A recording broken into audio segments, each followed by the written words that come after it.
What would you do if you were abducted by a shark-obsessed serial killer and trapped on his boat with hungry sharks lurking below?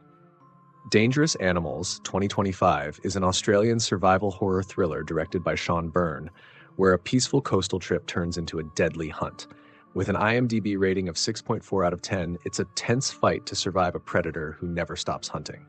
Before we dive into the creepy details, make sure to subscribe to the channel for more spine-tingling recaps.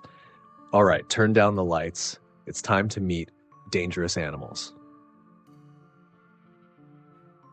The film begins with Canadian tourist Greg and his friend Heather arriving at Tucker's experience for a shark diving adventure. There, they meet Tucker, the boat captain who will be taking them out. Greg explains that they were supposed to go to SeaWorld with a group of friends, but the two of them overslept and missed the trip. Tucker then asks, "So no one knows you're here with me?" This question makes Heather feel a little uneasy, but they decide to go with him anyway. While they ride across the water, Tucker tells Greg and Heather a story about how he survived a shark attack when he was just 7 years old. He even shows them the large bite scars on his torso. Later, Tucker finds a spot in the ocean where he sets up the shark diving. He puts Greg and Heather into a metal cage and lowers it into the water. Heather is nervous at first, but as the sharks begin to swim around them, she finds the experience surprisingly beautiful. After a while, Tucker brings them back up and helps them out of the cage. But then, to Heather's shock, he suddenly stabs Greg twice in the throat and pushes him into the water. Welcome aboard. In the next scene, an American surfer named Zephyr is traveling alone. At a store, a man named Moses asks the cashier for jumper cables, but they are out of stock. A little later, Zephyr throws away her drink in the trash, revealing a stolen ice cream hidden inside.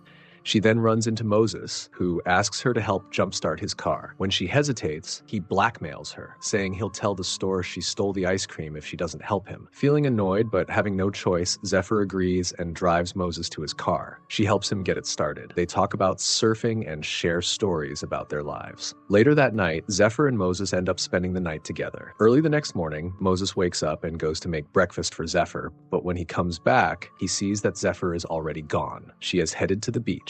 As she gets her surfboard ready, Zephyr realizes she left her fin key at Moses' place. Nearby, she spots Tucker and his truck. She asks him if he has a spare fin key. Tucker says yes and gives her one. After Tucker drives away, Zephyr gets a text from Moses asking why she left. She replies that she went to surf. Moses texts back asking if he can join her, and she says yes. But just then, Tucker quietly sneaks up behind her, puts a bag over her head, and kidnaps her. Moses goes to the spot where Zephyr parked her van. When he tries to call her, he hears her phone ringing nearby. Meanwhile, Zephyr wakes up chained to a bed in a small room. Heather is there too, also being held prisoner. Help! No one can hear Help! Somebody help! But they are trapped in a boat in the middle of the sea.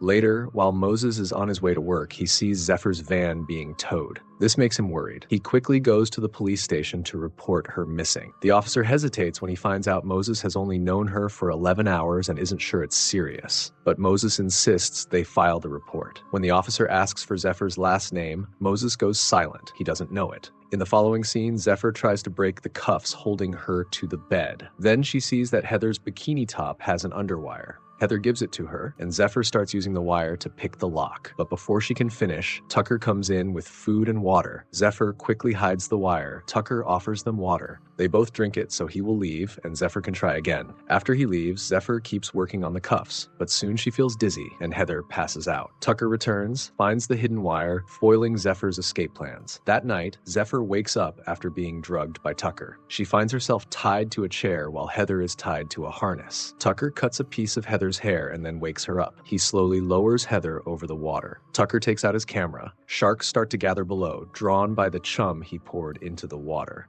Zephyr begs him to stop, but he doesn't listen. The sharks attack and Heather is killed. Afterward, Tucker takes a lock of Heather's hair and puts it in a tape box. Then he adds the box to a collection with other tapes and hair from his past victims. The next day, Tucker brings Zephyr food and water, but she throws the food away. After he leaves, she notices a waste bucket in the room and breaks off its handle. Later, Tucker comes back and tries to inject her with a tranquilizer, but Zephyr stabs him with the bucket handle and knocks him out. She grabs the keys from him, unlocks her cuffs, and tries to escape. But Tucker wakes up, catches her, and stabs her leg with the tranquilizer. Zephyr kicks him away and runs to the control room, trying to call for help on the radio, but it doesn't work. So she then goes to the deck, but Tucker shows up again and tries to attack her. In a desperate move to get away, Zephyr throws his camera into the water and then jumps in, but the drug starts to take effect, making her lose strength and stop swimming. Tucker then pulls her back onto the boat. The next morning, Moses comes to the beach with several police officers to look for Zephyr. Then Moses opens an app called Wave Watch, which shows live camera feeds from different spots along the shore. He finds the video from the time Zephyr disappeared and sees a truck driving away from where her van was parked. On the truck, he notices a logo that says Tucker Experience. Moses looks up Tucker's website, finds his contact details and address, and calls him, but no one answers.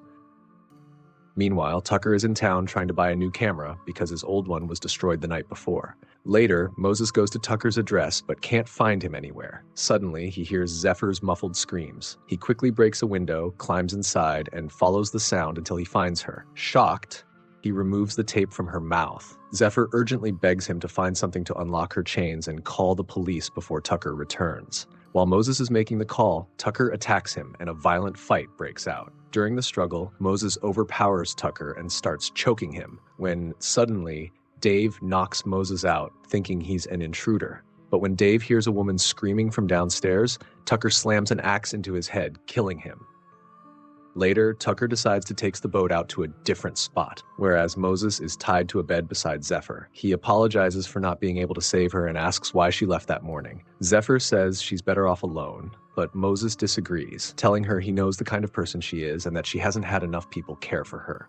Tucker soon comes in carrying a harness. Later, he straps it onto Moses and cuts off a lock of his hair, getting him ready to kill. Zephyr is tied to a chair and begs Tucker not to kill Moses, saying he's not a tourist and is rich, so the police won't stop looking for him. Tucker ignores her and flips a switch, lifting Moses over the water. As he's lowered down, Zephyr begs Tucker to kill her instead, but Tucker refuses. Moses is soon in the water, surrounded by sharks. Tucker grabs his camera to film, while Zephyr tells Moses to stay completely still. Moses listens, and surprisingly, the sharks swim away. This makes Tucker furious, so he hauls Moses out of the water and stabs him several times, leaving him covered in blood. The sharks return, but before they attack, a lifeguard helicopter passes overhead, forcing Tucker to delay the killing.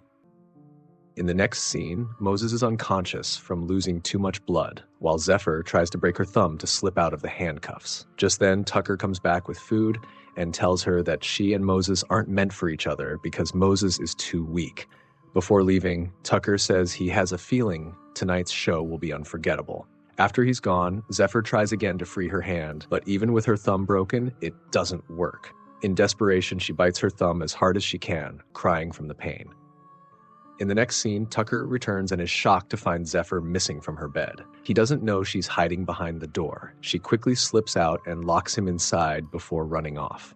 Zephyr races to the control room and tries to start the boat's engines, while Tucker works on opening an emergency hatch. Just as the engine's roar starts, Tucker breaks free and cuts the power. Zephyr looks out the window and sees a party happening nearby. She grabs a flare and tries to light it to get their attention, but Tucker suddenly appears behind her. She quickly fires the flare at him instead and locks herself inside a room. Zephyr tries to escape through the skylight, but Tucker breaks down the door and comes after her. She hits him with a pan and runs away. A little later, Tucker spots Zephyr swimming toward the beach, so he jumps into his speedboat to chase her. Zephyr reaches the shore, but before she can yell for help, Tucker catches her and knocks her out. In the next scene, Zephyr wakes up hanging from the harness. While Moses is tied to a chair, one of the most aggressive sharks appears. Zephyr is lowered toward the water, and Moses begs Tucker to stop. Soon, Zephyr is in the water. Tucker starts recording with his camera, but Zephyr stays still and pushes the shark away with her feet. Tucker grabs a spear to scare the shark, but the shark snatches it from him. Zephyr takes the spear and uses it to try to reach the end of the harness. Because of the weight, the rope snaps and she falls into the water, coming face to face with a massive shark. Even though she's losing blood from her injured hand, Zephyr stays calm. To her surprise, the shark ignores her and swims away. Meanwhile, Tucker searches Zephyr in the water, while Zephyr climbs up the back of the boat. As he keeps looking in the water, she quietly grabs a harpoon gun Ooby-dooby, motherfucker. and knocking him into the sea. A massive white shark emerges and devours him. The shark drags Tucker underwater, but the harpoon rope is wrapped around Zephyr's ankle, yanking her into the water. Moses screams in fear, and the shock makes him pass out. Zephyr manages to reach the surface and climb back onto the boat. She fires a flare, catching the attention of a nearby boat that quickly comes to help. She tries to wake Moses, but he stays unconscious. Zephyr pleads him to wake up and says she once thought there was nothing for her on land, but now she has him. Hearing this, Moses opens his eyes, happy at her words. Zephyr smiles and laughs in relief, and the movie ends. And that wraps up Dangerous Animals, a fight for survival against a shark tour guide who feeds women to the ocean for his sick pleasure. Zephyr and Moses escaped alive and ended Tucker's deadly game for good.